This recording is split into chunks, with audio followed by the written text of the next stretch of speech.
오늘 새벽 경북 경산에 있는 신대구 부산 고속도로에서 트레일러가 중앙분리대를 들이받았습니다.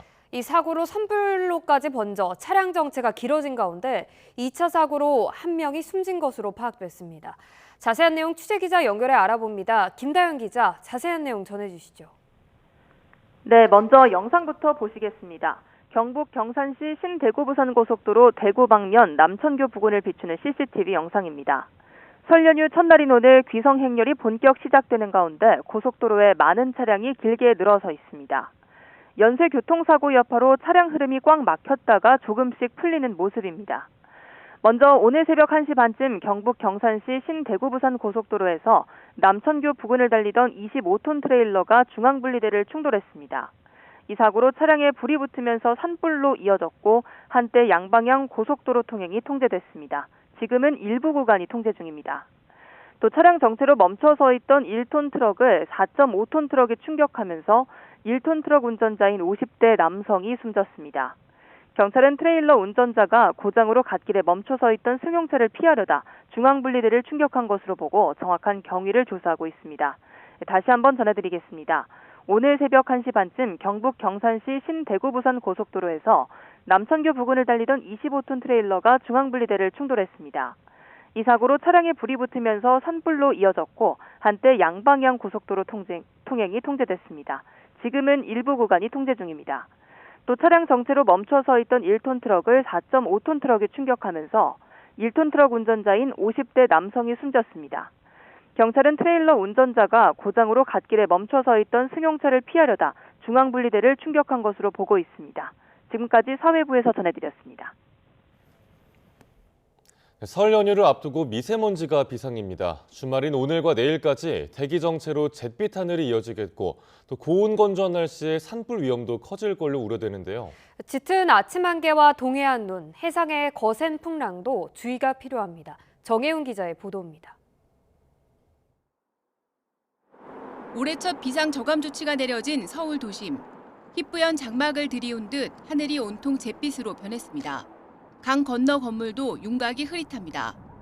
대기 정체에 스모그가 유입되며 농도가 크게 치솟은 건데 수도권과 영서지방은 한때 일평균 최고 농도가 평소 4배 이상인 매우 나쁨 수준까지 치솟으며 초미세먼지 주의보도 발령됐습니다. 잿빛 하늘은 본격적인 설 연휴가 시작하는 주말에도 계속되겠습니다. 이동성 고기압의 영향권에서 대기가 정체한 가운데 스모그 유입이 가세하면서 중부지방을 중심으로 미세먼지 농도가 높게 올랐습니다. 주말과 휴일까지는 이 같은 현상이 지속하며 나쁨에서 매우 나쁨 수준을 보이는 곳이 많을 것으로 보입니다. 건조한 날씨 속에 산불도 비상입니다. 주말과 휴일까지 서울 등 중부지방은 낮 기온이 영상 10도 안팎까지 오르고 남부지방도 20도에 육박해 이른 봄 날씨가 기승을 부릴 전망입니다. 메마른 날씨에 작은 불씨가 큰 불로 번질 수 있어 주의가 필요합니다. 특히 아침에는 바다 안개가 유입되거나 빗방울이 떨어지면서 서해안과 일부 내륙의 가시거리가 무척 짧아지겠습니다. 새벽부터 낮 사이 서해안과 중부 내륙을 중심으로 안개가 끼겠고 일부 지역에서는 가시거리 100m 이하의 짙은 안개가 끼는 곳도 있겠습니다. 설날을 앞둔 다음 주 월요일에는 동해안으로 비나 눈이 오겠고 특히 영동 지방에는 대설특보가 내려질 가능성이 있어 주의해야 합니다. 또 설 전날과 연휴 마지막 날에는 해상에 풍랑특보 가능성이 있어 바닷길 불편이 우려됩니다. 설날 당일은 전국이 대체로 맑고 온화하겠지만 이른 아침 성묘길에는 영하권에 머물며 다소 쌀쌀할 것으로 보입니다. YTN 정혜윤입니다.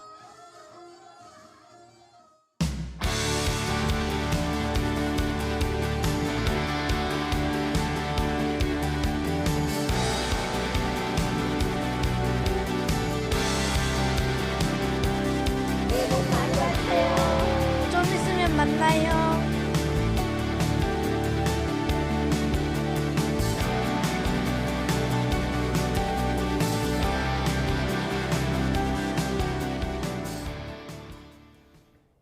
네, 설 연휴를 하루 앞둔 어제 전국 기차역과 버스터미널, 항구는 이른 귀성길에 오른 사람들로 종일 붐볐습니다. 양손 가득 선물을 들고 고향으로 향하는 사람들의 발걸음은 그 어느 때보다 가벼웠습니다. 김근우 기자가 보도합니다. 열차 문이 열리자 탑승객들이 쏟아져 나옵니다. 고향에 전할 선물 보따리로 양손은 무겁지만 얼굴에는 피곤함 대신 설렘이 가득합니다. 오랜만에 할머니, 할아버지를 만나고 세배도 드릴 생각에 아이들의 얼굴에는 웃음꽃이 피어납니다. 저희 다 부모님이랑 가족들이 다 서울에 있기 때문에 가족들 다 같이 만나서 뭐 식사도 하고 명절도 같이 지내고 그렇게 지낼 생각입니다. 엄마, 아빠 새해 복 많이 받으세요. 그리운 고향 섬마을로 향하는 뱃길도 모처럼 활기가 넘칩니다. 여객선이 미끄러지듯 항구로 들어오자 귀성객들의 발걸음도 덩달아 빨라집니다. 양손 가득 들린 선물 보따리에는 그리움과 정성이 듬뿍 담겼습니다. 그 동산도 보고 싶고 소나무 이런 것도 다 정드는 소나무 아닙니까? 우리가 올라가서 놀고 그런 것도 보고 싶고 또 같이 컸던 친구도 보고 싶고 동네 사람 다 보고 싶죠. 부산을 오가는 고속버스 주요 노선도 일찌감치 매진됐습니다. 도로 위에서 몇 시간을 보냈지만 그립던 가족을 만나자 씻은 듯 피로가 풀립니다. 인천에서 부모님이 저 대신에 이제 저희가 올라가야 되는데 이번에는 엄마 아버지가 부산으로 내려오셨습니다. 그래가지고 같이 부산에서 오랜만에 좀 명절 보내려고 하고 있습니다.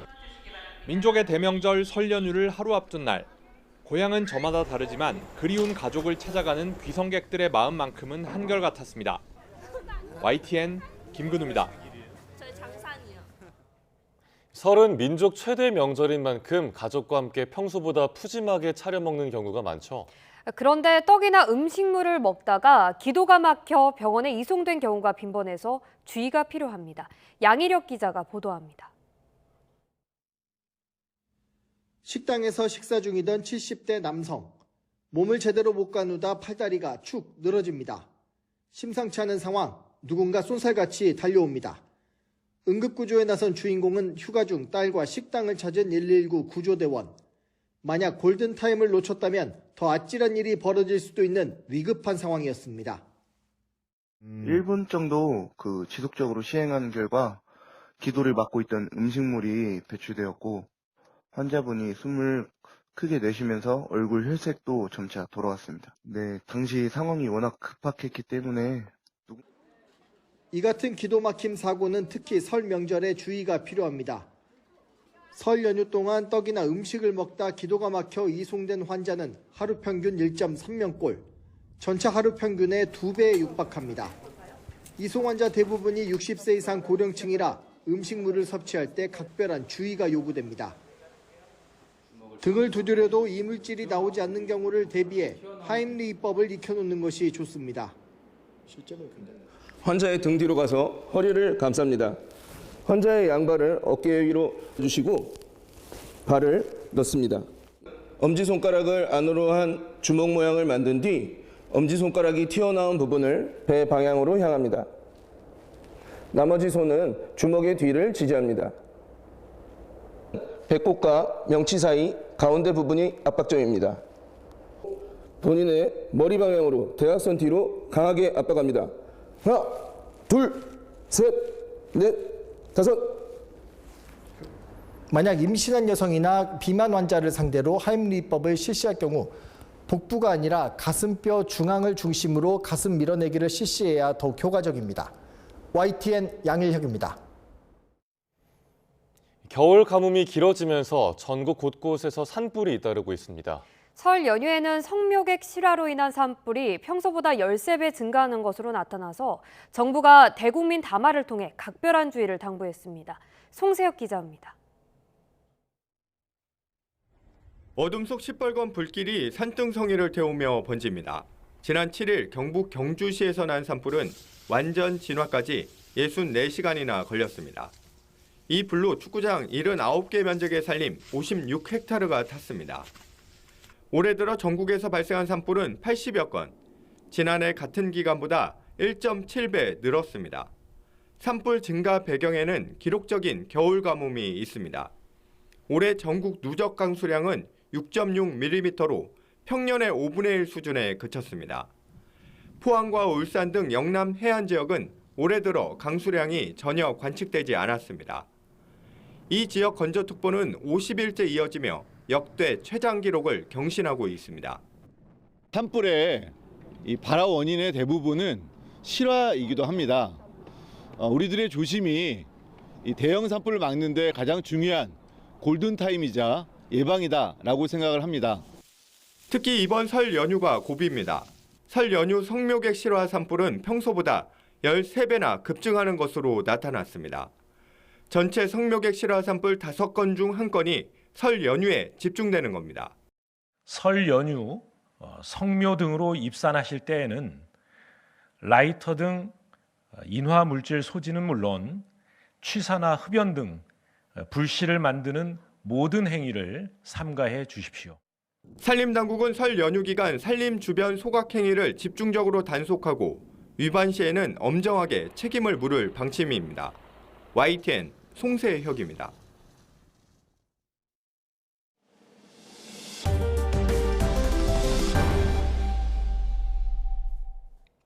이재명 대통령은 집값 안정이라는 국가적 과제를 해결하기 위해서라도 투자 투기용 다주택 취득에 금융 혜택까지 주는 건 문제가 있다고 지적했습니다. 이 대통령은 어제 SNS에 다주택자들의 기존 대출은 만기가 되면 어떻게 처리해야 할까요라는 제목의 글을 올리고 이같이 적었습니다. 이어 양도세까지 깎아주며 수년간 기회를 줬는데도 다주택을 해소하지 않고 버틴 다주택자들에게 대출 만기가 됐는데도 그들에게만 연장 혜택을 추가로 주는 게 공정하겠느냐고 반문했습니다. 청와대 관계자는 이에 대해 과거에 이루어진 다주택자 대출이 관행적으로 연장되고 있는 상황을 개선할 필요가 있다는 의미라고 설명했습니다. 금융당국이 다주택자의 대출 취급 현황과 만기 연장 절차를 면밀히 살펴 개선이 필요한 사항들을 신속히 조치하기로 했습니다. 금융위원회는 사무처장 주재로 금융감독원과 은행연합회, 5대 시중은행 등과 전 금융권 긴급점검회의를 열고 조속한 시일 내에 합동 TF를 구성해 관련 내용을 집중 점검하고 합리적인 개선 방안을 마련하기로 했습니다. 지난해 6월 4일 취임한 이재명 대통령은 공교롭게도 집권 1년 만인 6월 3일 지방선거를 통해 첫 국정 성적표를 받아들게 됩니다. 과거 사례 비춰볼 때 이번 선거 결과는 이 대통령의 남은 임기 동안 국정 동력에 적지 않은 영향을 미칠 걸로 예상됩니다. 정인용 기자가 이번 선거의 의미를 분석해봤습니다. 이재명 대통령이 최근 이재용 삼성전자 회장 등 주요 10개 기업 대표들과 마주 앉아 논의한 내용의 핵심은 지방 투자 확대였습니다. 성장의 과실을 골고루 나눠달라고 요청한 건데 기업들은 5년간 270조 원 투자라는 선물 보따리로 화답했습니다. 중소기업에게도 또 수도권 중심인 대한민국에서는 좀 지방에도 기성세대뿐만이 아니라 새롭게 우리 사회에 진입하는 청년 세대들에게도 좀 골고루 온기가 퍼지면 정말. 하지만 곧바로 야당에선 오는 6월 지방선거 표심을 잡기 위한 행보가 아니냐는 반발이 터져나왔습니다.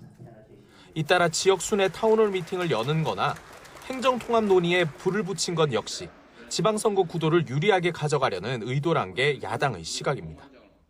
우리 당이 법안을 발의할 때는 전혀 미동도 하지 않다가 이제 선거를 앞두고 갑자기 통합을 먼저 하자라고 얘기하는 부분이 지극히 정치적인. 대통령 행보 하나하나에 야당이 민감한 반응을 내놓는 배경에는 이번 지방선거가 전국에 미치는 영향이 적지 않은 데다 다음 총선까지 2년 동안은 큰 선거가 없기 때문입니다. 집권 첫 해 지방선거에서 완승했던 윤석열 전 대통령은 국정 운영의 주도권을 잡고 법인세 인하 등 친기업 정책의 가속 페달을 밟을 수 있었습니다. 문재인 전 대통령도 집권 2년 차에 치른 지방선거에서 압승을 거둬 소득주도 성장론과 유화적인 대북정책 기조에 힘이 실렸습니다. 특히 이번엔 여당이 선거에서 이길 경우 과반 입법부에 이어 중앙과 지방 권력까지 확보하게 돼 이 대통령은 그야말로 거칠 것 없는 행보를 이어갈 수 있게 됩니다. 2026년이 대전환을 통한 대도약의 원년으로 기록될 수 있도록 오직 국민만 믿고 뚜벅뚜벅 나아가겠습니다. 반면 집권 중반기와 후반기 지방선거에서 패했던 이명박, 노무현 전 대통령은 남은 임기 주요 국정과제 추진에 어려움을 겪었습니다. 따라서 이번 선거 결과가 만족스럽지 못할 경우 이 대통령의 집권 2년차 구상도 차질이 빚어질 수 있습니다. 때문에 남은 기간 주요 현안에 발빠르게 대응하며 60% 안팎의 지지율을 유지하는 데 힘을 쏟을 거란 전망이 나옵니다. YTN 정인용입니다. 이번 6.3 지방선거의 관전 포인트 가운데 하나는 범보수 진영의 재편입니다. 전 현직 대표들이 그야말로 각자 도생의 길에 들어섰는데 정치적 운명이 시험대에 올랐다는 평가입니다. 김다연 기자입니다.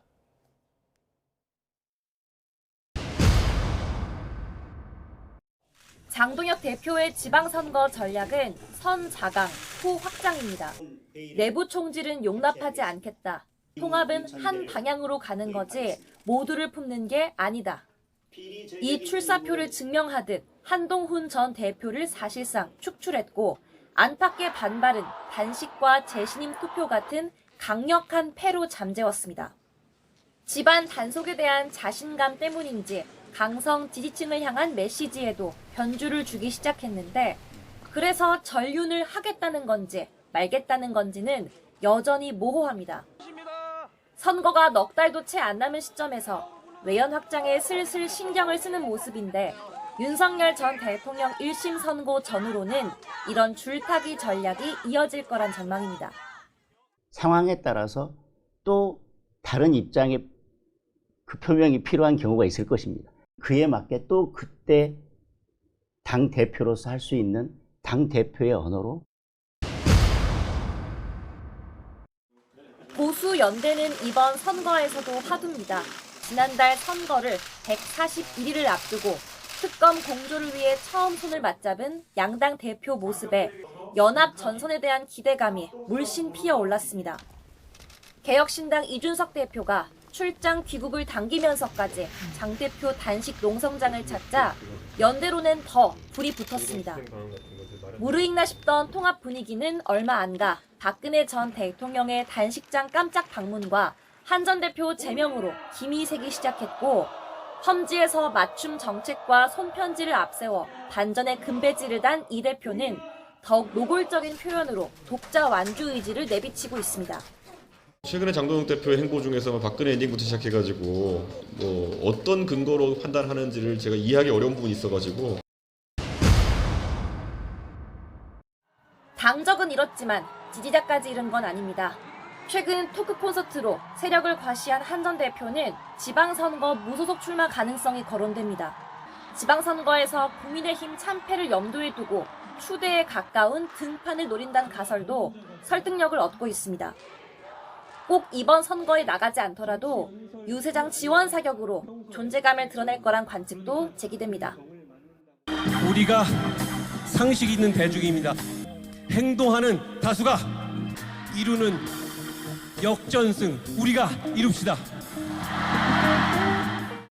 장동혁, 한동훈, 이준석 셋의 경쟁 구도는 단순한 인물 평가를 넘어 범보수 차기 지형과 구도를 좌우할 가늠자가 될 수 있습니다.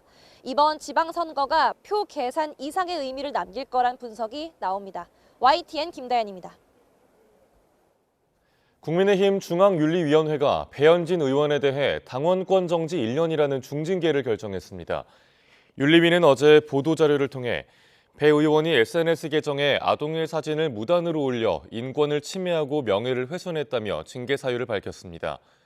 다만 배 의원이 서울시당 위원장의 지위와 영향력을 이용해 한동훈 전 대표 징계에 반대하는 성명을 주도했다는 주장은 사실관계 확인이 어렵다며 판단을 유보했습니다. 한동훈 전 대표를 시작으로 김종혁 전 최고위원과 배현진 의원까지 줄줄이 윤리위로부터 중징계를 의결받자 친한계 내부에선 거센 반발이 터져나왔습니다. 박정훈 의원은 배 의원 중징계 직후 자신의 SNS에 고성국 씨 징계에 대한 보복이자 서울시당 공천권을 빼앗는 찬탈 행위라며 장동혁 대표는 더 이상 당을 이끌 자격이 없다고 직격했습니다. 안상훈 의원 역시 독립기구여야 할 윤리위가 장동혁 지도부의 취향을 저격하는 어처구니 없는 결정을 또 한 번 반복했다며 당내 비판 세력을 제거하고 공천권을 강탈하는 막장 드라마라고 비판했습니다. 최근 범여권에서 불거진 합당 내용의 본질은 넥스트 이재명, 그러니까 차기 권력을 둘러싼 잠룡들의 삿바싸움이라는 분석이 적지 않습니다. 현 시점 여권의 유력 주자로 거론되는 3명, 이들의 장단점과 극복 과제는 뭘까요? 강민경 기자가 이들의 특징을 콕 집어 정리했습니다.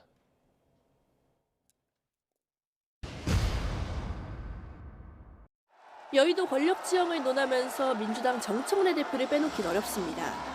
20년 비주류 정치인에서 166 거대 여당의 대표 자리까지 오른 언더독의 신화. 특유의 인파이터 성향이 가져다주는 통쾌함과 대중 인지도, 진보 진영 스피커들의 뭉근한 지지가 정 대표의 최대 강점입니다. 정청래 대표를 칭찬하는 경우가 한 5년에 한 번 있을까? 한마디로 괜찮은 정치인이죠.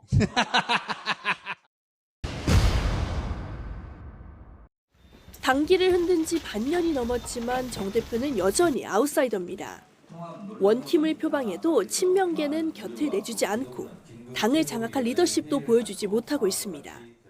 혼란을 막아야 한다는 당 안팎의 여론을 무겁게 받아들이지 않을 수 없었습니다.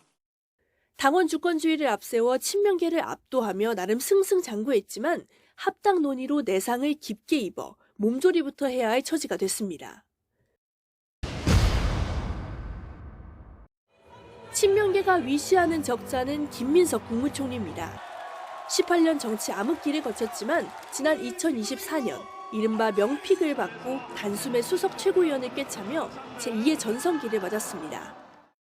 지금 제주보다 더 떨어진 거예요. 난 좀 이해가 안 되더라고요. 이재명 정부 초대 국무총리를 역임하며 명실상부 2인자, 엘리트 잠룡 코스를 밟고 있습니다. 내란과 직접 연관된 범위에만 국한해서 철저하게 비공개로.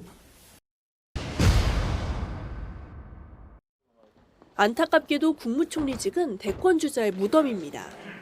중이 제 머리 못 깎는다, 즉 자기 정치는 못한다는 건데 가뜩이나 본연의 색채가 없는 김 총리의 약점과 직결되는 대목입니다. 맡은 기간 동안 맡은 바에 충실하는 것이 최선이다 이렇게 생각하고 있습니다. 김 총리는 차기 당대표 출마를 노리고 있는데 이재명 대통령 코스를 밟으려다 자칫 2인자 징크스에 빠질 수 있다는 우려도 나옵니다. 친문계의 마지막 생존자 조국 대표는 12석 조국혁신당의 황야를 겨우 지키고 있습니다. 가까스로 사면됐지만 지지율은 제자리 걸음. 민주당과의 합당 논의는 흐지부지됐고 마땅한 광역단체장 후보도 없는 시한부 정당의 한계가 뚜렷합니다. 어떤 풍파 속에서도 대의 중심 큰 정치의 길을 꿋꿋이 걸어가겠습니다. 그래도 든든한 뒷배 문재인 전 대통령이 있습니다. 민주진영의 최대 계파, 친노 친문의 적통인데다 높은 인지도와 굳건한 팬덤, 그리고 현 시점 여권주자 가운데 유일하게 독자적 정책 방향을 제시하고 있다는 점도 무시할 수 없는 대목입니다. 토지 공개념 자체는 위헌이 아님을 분명히 한 바 있습니다. 실현할 수 있는 구체적 부동산 정책과 법안을 내놓을 것입니다. 후발주자군도 치열한 물밑싸움을 벌이며 대권주자로의 발돋움을 넘보고 있습니다. 민주진영은 6공화국이 출범한 이래 최대 전성기입니다. 춘추 전국시대지만 대선까지 남은 시간은 아득하기만 합니다. YTN 강민경입니다. 더불어민주당 전당대회 돈봉투 살포 의혹으로 재판에 넘겨진 송영길 소나무당 대표에게 항소심에서 기존 유죄 부분이 뒤집힌 전부 무죄가 선고됐습니다. 서울고등법원은 어제 정치자금법 위반 등 혐의로 기소된 송 대표에게 무죄를 선고했습니다. 앞서 1심은 돈봉투 수사에 발단이 된 이정근 전 민주당 사무부총장의 휴대전화 녹음 파일의 증거 능력을 인정하지 않아 돈봉투 관련 혐의는 무죄로 판단했는데 2심도 이런 판단을 유지했습니다. 이어 1심에서는 위법 수집 증거가 아니라고 본 먹사연 관련 녹취 등에 대해서도 증거 능력을 인정하지 않으면서 먹사연을 정치 활동을 하는 조직으로 보기 어렵다는 취지로 판단했습니다. 소나무당 송영길 대표는 소나무당을 해산하고 더불어민주당으로 복당하겠다고 선언했습니다. 송 대표는 SNS에 돈봉투 사건으로 사법적으로 명확히 정리된 지금 민주당으로 돌아가는 건 지극히 당연한 선택이라며 이같이 말했습니다. 이어 민주당 복당에 어떤 조건, 전제, 요구도 없다면서 이재명 대통령의 국정 운영을 책임 있게 뒷받침하겠다는 1년만이 자리한다고 강조했습니다.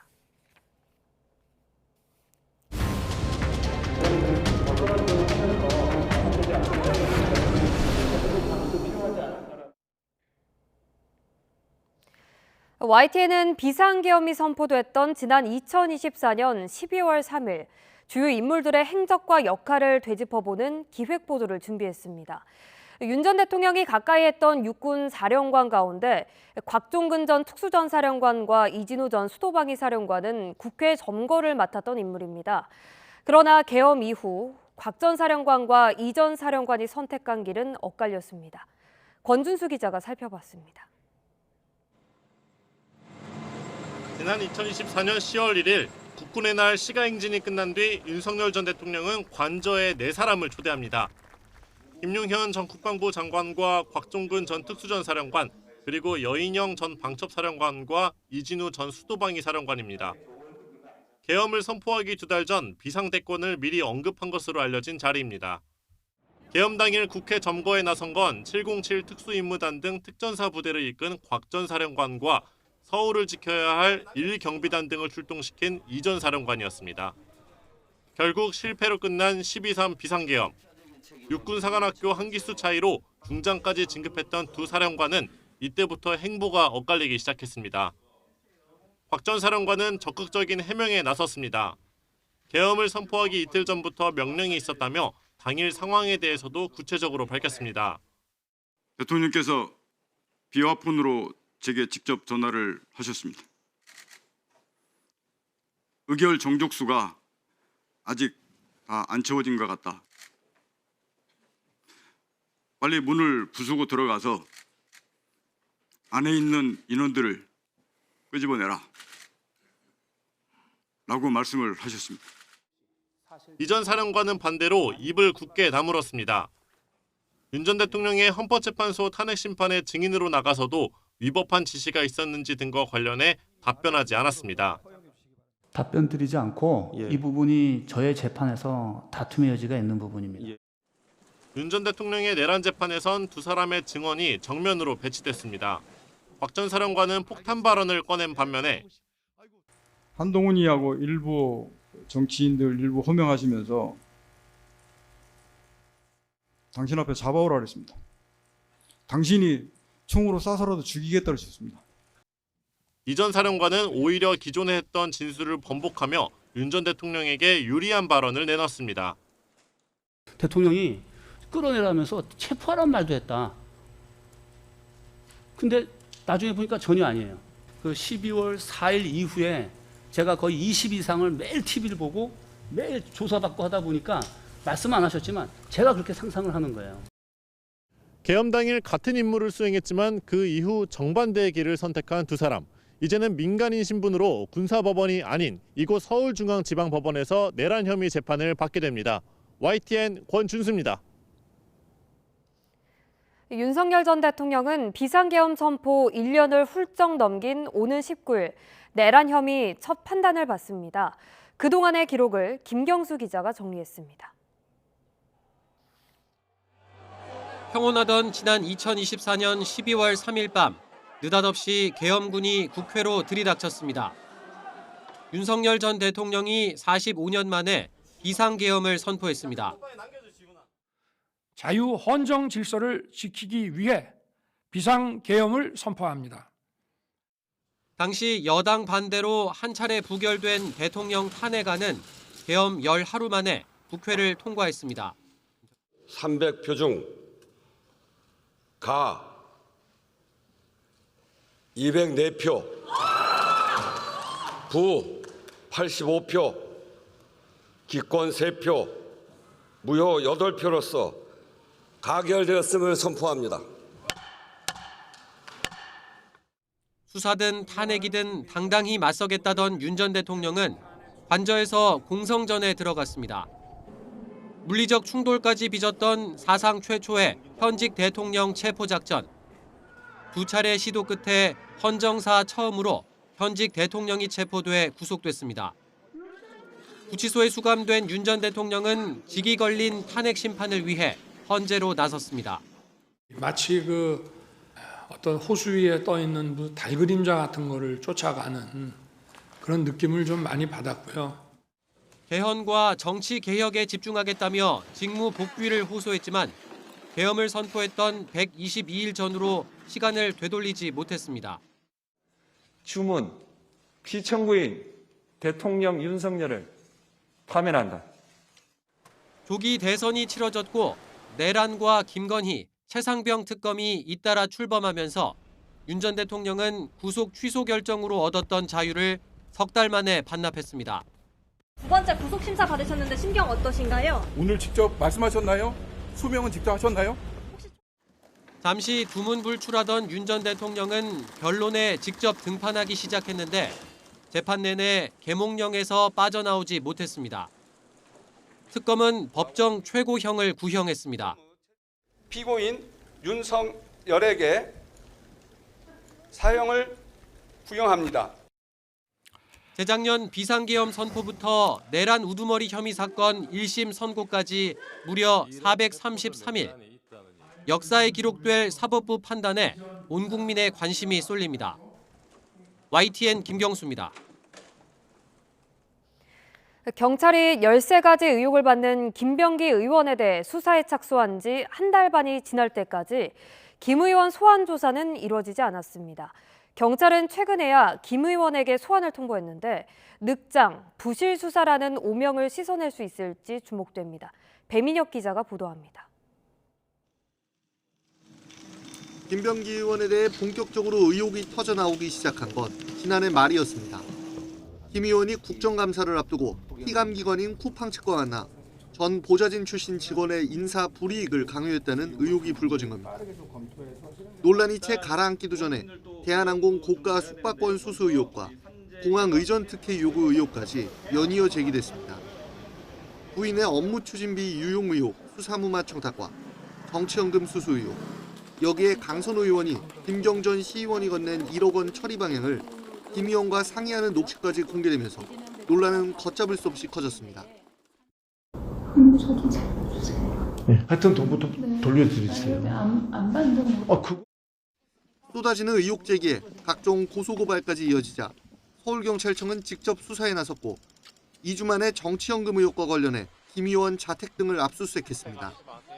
하지만 의혹을 담은 탄원서가 동작경찰서에 전달된 지 2달이나 지나 강제 수사가 이뤄진 데다가 각종 의혹의 단서가 담겼을 가능성이 있는 금고의 행방도 찾지 못하며 늑장 수사, 부실 수사 오명을 피하지 못했습니다.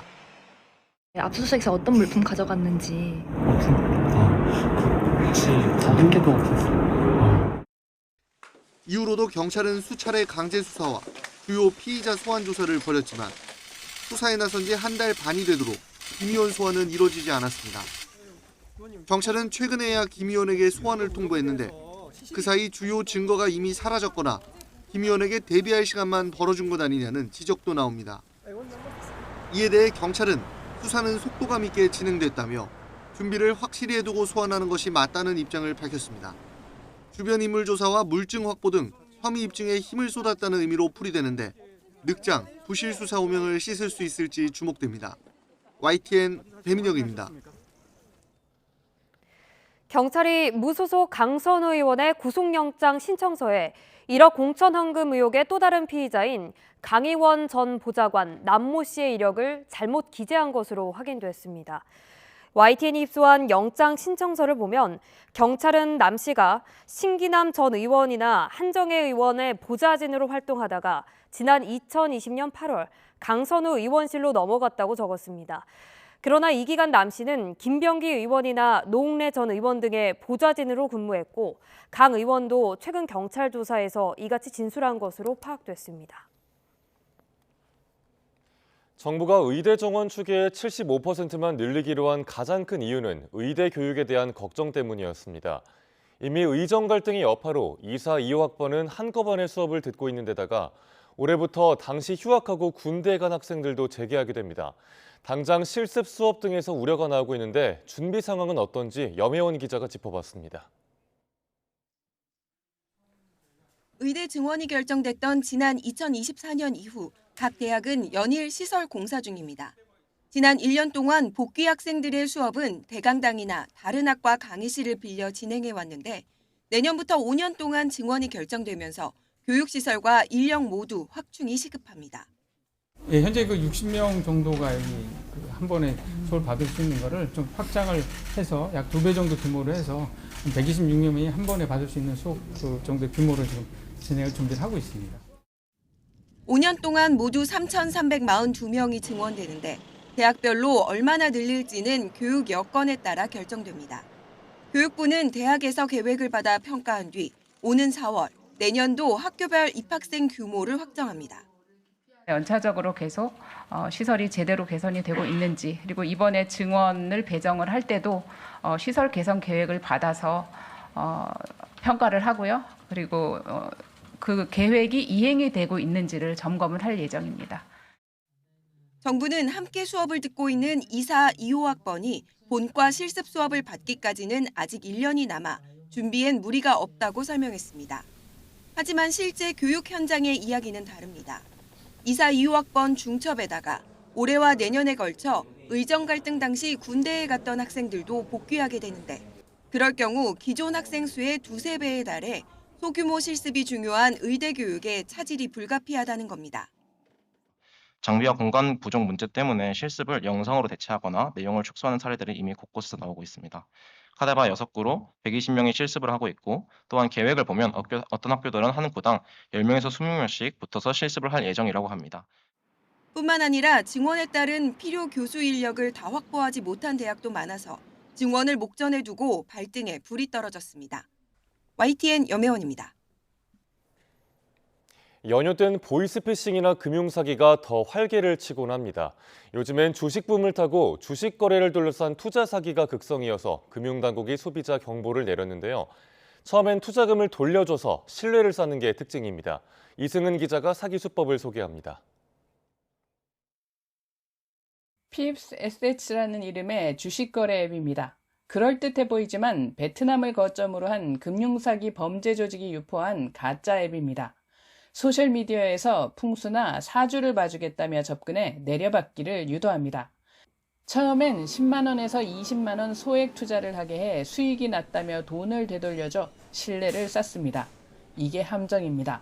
나중엔 대출까지 해주며 대출금 상환, 수수료 납부 등을 핑계로 거금을 뜯어갑니다. 영국의 유명 투자 회사를 사칭한 사기도 퍼지고 있습니다. 실제 상장 예정인 비상장 주식을 한 주 나눠주고 신뢰를 쌓은 다음 거짓 상장 정보를 미끼로 비상장 주식을 비싸게 판 뒤 잠적해버립니다. 제도권 금융사는 1:1 채팅방 등에서 투자 권유를 하지 않는다는 점을 명심해야 합니다.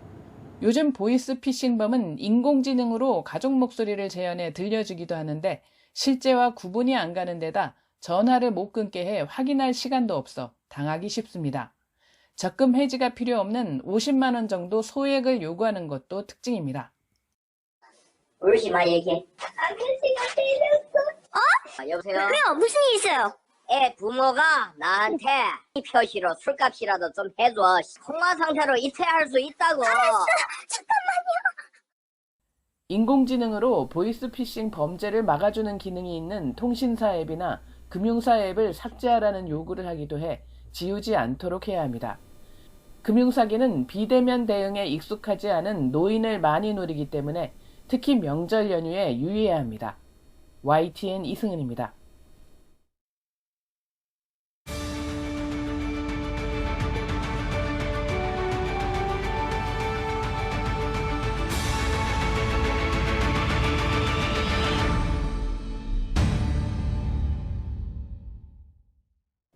밀라노 코르티나 올림픽에서 사람들의 마음을 빼앗은 건 선수들뿐만이 아닙니다.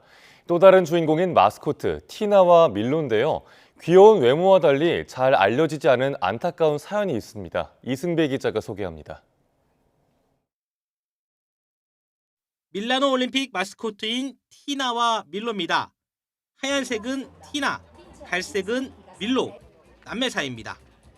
현장에 떴다 하면 어딜 가나 폭풍 인기몰이, 인형 구하기에는 그야말로 하늘의 별 따기입니다. 메달 따서 받는 수밖에 없다는 말도 나옵니다. 티나와 밀로는 이탈리아 알프스 고지대에 사는 족제비입니다. 겨울에는 털이 하얗게 변하는데 이걸 보통 담비라고 부릅니다. 호기심 많고 장난기 넘치는 외모와 달리 생존이 크게 위협받고 있습니다. 기후 변화로 눈이 사라지고 있기 때문입니다. The main threat for the stoat here in the Italian Alps is the camouflage mismatch. They're still turning white for winter, but in a snowless environment due to climate change, they are like easy targets for predators like raptors and other carnivores. 족제비는 수생태계의 건강성을 평가하는 지표종. 하지만 서식지 파괴와 기후변화 등으로 전 세계적으로 감소하고 있습니다. 일부 나라에선 멸종 위기종으로도 분류됩니다. 지금 가장 필요한 건 관심, 제대로 된 연구가 필요하다고 전문가들은 호소하고 있습니다. Yeah, I think it's ironic because everyone now is talking about stoats, looking for stoats, but no one knows about real stoats, mostly because the Olympic Committee didn't inform the population about it. YTN 이승배입니다. 지구온난화로 빙하가 녹고 북극곰은 굶주린다는 소식, 이제는 익숙하기까지 합니다. 하지만 최근 이 상식과는 정반대되는 현상들이 잇따라 포착돼 학계에 관심을 끌고 있습니다. 한상욱 기자입니다. 남미 파타고니아의 거대 빙하 피오 11세입니다. 주변 빙하들이 녹아 사라질 때 홀로 10km나 전진하며 몸집을 불렸습니다. 비결은 빙하가 밀어올린 흙더미, 빙퇴석입니다. 이 흙더미가 방파제 역할을 하며 따뜻한 바닷물을 막아준 겁니다. Que es una situación rara que se da en Patagonia, donde todos los glaciares están retrocediendo, y en general los otros glaciares que están avanzando son glaciares relativamente pequeños. Entonces el glaciar Beyoncé, siendo el más grande y que avance, es bien particular. 노르웨이 북극해에서도 기묘한 일이 일어나고 있습니다. 지난 30년간 얼음은 3개월 지나 사라졌지만 이곳 북극곰들은 20년 전보다 오히려 살이 더 쪘습니다. 북극곰들이 생존 전략을 바꿨기 때문입니다. What we see then is that when they are on land, they do take other sorts of prey. They hunt reindeer much more than they used to. So we see that they eat carcasses of walruses more than earlier as well. 전문가들은 이런 현상이 자연의 마지막 저항일 뿐이라고 경고합니다. 온난화의 속도가 생태계의 적응력을 넘어서는 임계점에 도달하면 빙하의 붕괴와 북극곰의 멸종은 걷잡을 수 없이 빨라질 거라는 겁니다. 자연이 보내는 이 이례적인 신호는 역설적이게도 주어진 시간이 얼마 남지 않았음을 말해주고 있습니다. YTN 한상욱입니다.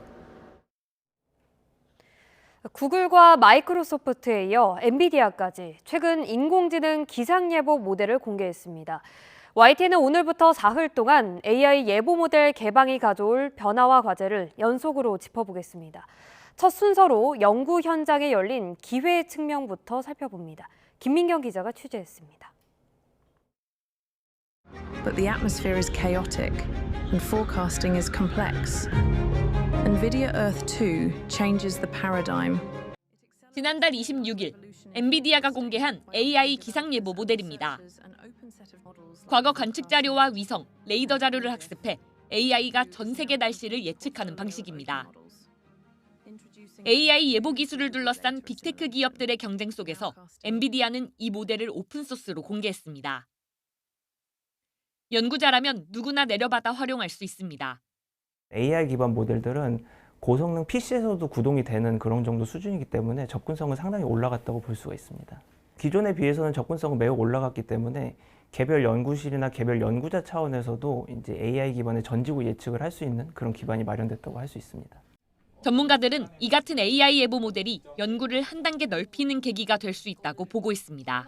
거대 모델을 사실 처음부터 학습시키는 거는 어느 정도 그런 연산 자원의 규모가 필요하지만 이 학습된 거대 모델을 가져와서 그걸 통해 예측도 만들어보고 그 예측에 우리가 원하는 그런 조건들을 시나리오를 만들어서 처방해주고 이런 굉장히 다양한 연구들을 시도해볼 수 있습니다. 전지구 규모의 모델을 바탕으로 한반도 지형과 기후 특성을 반영한 독자적인 모델로 발전시킬 수도 있습니다. 이미 학습된 전지구 모델의 예측을 가져와서 한반도의 지위고도와 위성 자료를 활용해 고해상도화하는 방식의 연구는 충분히 시도해볼 수 있다고 생각합니다. 연구 참여의 문턱을 낮춘 AI 예보 기술은 기후위기 시대 연구자들의 기회를 넓히며 예측 정확도를 높일 돌파구로 주목받고 있습니다. YTN 김민경입니다. 미국이 중재하는 러시아와 우크라이나의 종전 협상이 오는 17일 스위스 제네바에서 재개됩니다. 크렘린궁 대변인은 우크라이나 문제 해결을 위한 다음 회담이 러시아, 미국, 우크라이나 3자 형식으로 17일에서 18일 제네바에서 열린다고 밝혔습니다. 젤렌스키 우크라이나 대통령의 보좌관도 기자들에게 자국 대표단이 다음 주 제네바에서 러시아, 미국 측과 회담하기 위해 준비하고 있다고 확인했습니다. 도널드 트럼프 미국 대통령은 미군의 두 번째 항공모함이 곧 중동으로 향할 거라며 핵 협상을 진행하고 있는 이란을 거듭 압박했습니다. 트럼프 대통령은 현지 시간 금요일 백악관 앞에서 기자들과 만나 제럴드 R. 포드 항공모함 전단의 중동 파견과 관련한 질문에 곧 출항할 것이라고 말했습니다. 그러면서 이란과 합의에 이르지 못할 경우를 대비한 것이라며 이미 하나는 도착했고 필요하다면 사용할 것이다. 우린 준비돼 있으며 이는 매우 큰 전력이라고 말했습니다.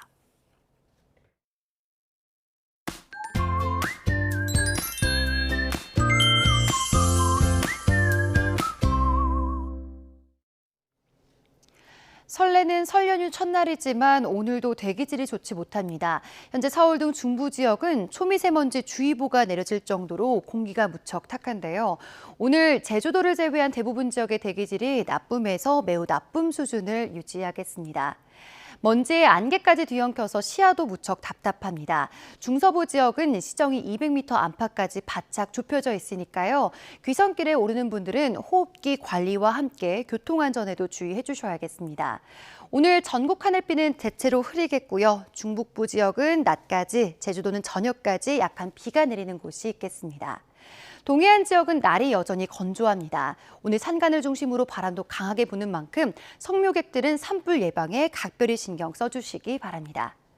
오늘 추위 걱정은 없습니다. 현재 서울 기온은 5.1도, 대전은 1.4도로 어제보다 1에서 4도가량 높은데요. 낮 기온도 서울은 12도, 광주 15도, 대구는 17도까지 오르면서 어제보다 1에서 4도 높겠습니다. 내일까지는 온화한 날씨가 이어지다가 월요일부터는 이맘때 기온을 되찾겠고요. 월요일에는 동해안 지역에 다소 많은 눈이 내릴 전망입니다. 날씨였습니다. 뉴스타트 1부 마칩니다. 잠시 후 2부가 이어집니다. 시청해주신 여러분 고맙습니다.